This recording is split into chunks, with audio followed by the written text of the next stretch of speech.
In the previous videos, I've explained how the search engines killed off the directories, the problem that arose, and the solution to the problem, links.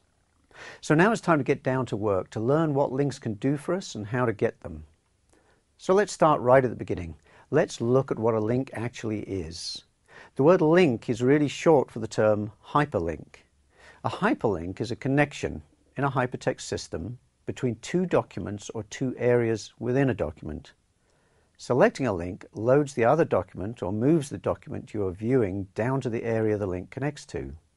Of course, these days, selecting a link means pointing to it with the mouse pointer and clicking, though in the early days of the web, each link had a number associated with it. The number was displayed at the end of the link, and you selected it by typing the number and pressing enter.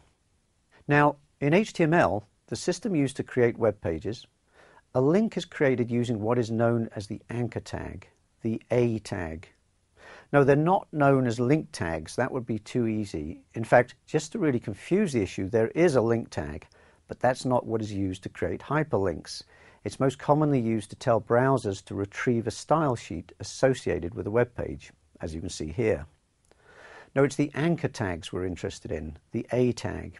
Anchor tags can be used in two ways: to create a hyperlink that is clicked upon to load another web page or another part of the existing page, or to create a bookmark, an area in the page that can be linked to from another anchor tag. Here's the basic format of an anchor tag when creating a link. This creates a link that the person viewing the page will see as the words "click here." When the user clicks the link, a page named document.html will be loaded. It's the href attribute that points to the reference document, and in this case, document.html must be in the same directory as the current web page. And here's the way you use the anchor tag to create a bookmark using the name attribute. In this case, we've created a bookmark called Here1 on a piece of text, step 2.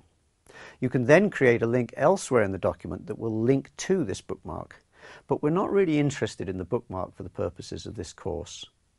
You can certainly use internal linking to bookmarks to optimize pages, adding keyworded internal links. That would be a good thing. But from the perspective of this course on linking, we don't care about the bookmark, so this is the last we'll see it.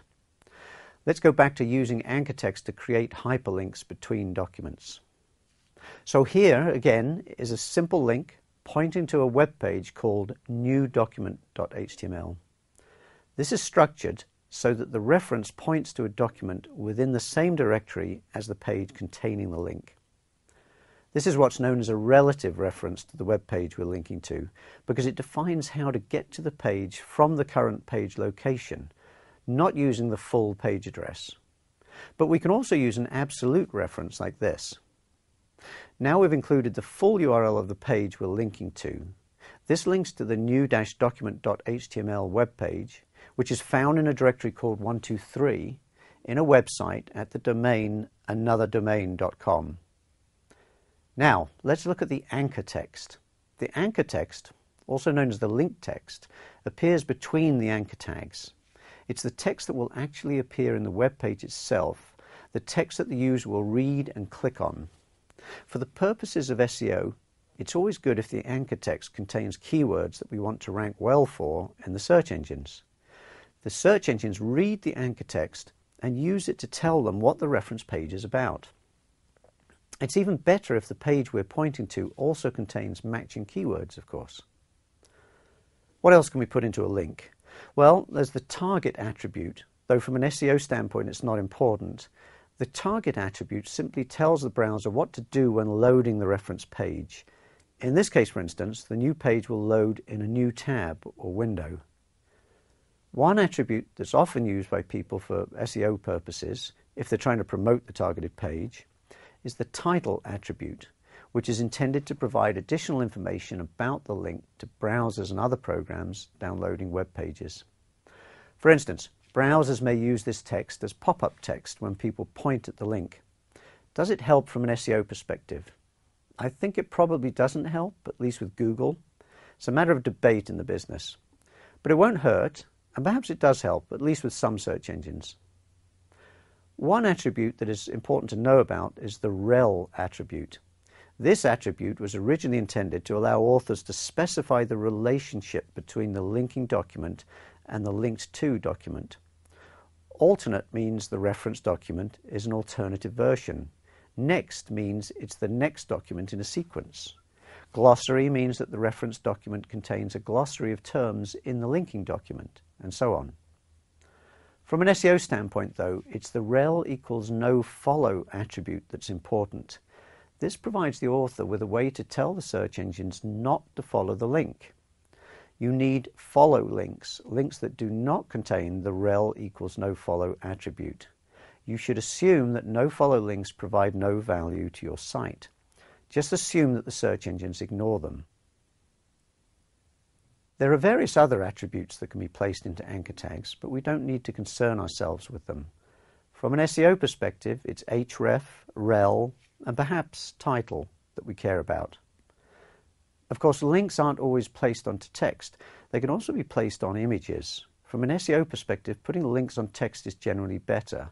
The text, as we'll discuss in a later video, tells the search engines what the reference page is about, so the text can improve the page's rank in the search results. Still, now and then you'll want to put links onto images, as you can see here. You can improve a link like this in a couple of ways. First, it's always good to use image names with keywords in them. You can also use an alt attribute in the image tag. The alt is intended to contain words that describe the image in browsers that are not displaying images. Hover over the image with the mouse and the alt words pop up.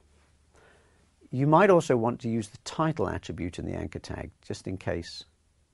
Links can also be placed onto images by combining the image tag with the map and area tags. When doing so, remember to use the alt attributes throughout, for the image tag itself and in all the links created by the individual area tags. So that's the anchor tag. Perhaps the most important thing to remember about the anchor tag is to use keywords wherever you can in order to be as descriptive as possible.